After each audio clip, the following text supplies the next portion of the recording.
Hello guys, கடல் மேலே எப்போதுமே நாங்கள் இப்படி தான் கூட்டமாகவே சாப்பிடுவோம். எல்லாமே வீட்டிலேருந்து வரப்போ அவங்கவுங்க வெரைட்டி ரைஸு, சில பேர் கஞ்சி, சில பேர் வந்து ஒயிட் ரைஸு, மீன் வறுவல் எல்லாமே எடுத்துகிட்டு வருவாங்க. ஆனால் உட்காந்து சாப்பிட்றப்ப நாங்கள் எல்லாமே கும்பலாக தான் உட்காந்து சாப்பிடுவோம். எல்லாமே அவ்வளோ அருமையாக இருக்கும் பார்க்க சாப்பிட.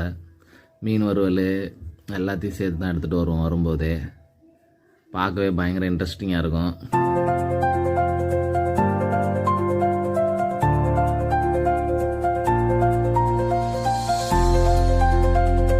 சாப்பிட்டு முடித்த பிறகு அப்புறமா ஒரு குரூப்பு அப்படியே போயிடும் சீட்டு விளாட்றதுக்கு. கடலில் மீன் பிடிக்கலனாலே இப்படி தான். அதுக்கப்புறம் ஒரு குரூப்பு அப்படியே சீட்டு விளாண்டுருப்பாங்க. ஒரு குரூப்பு ஒரு வாரமாக தூங்கிட்டு இருக்கும். ஹைலைட்டு என்னன்னு பார்த்தீங்கன்னா, எல்லாருமே சாப்பிட்டு போயிடுவாங்க. அதில் ஒருத்தவன் மட்டுமே தனியாக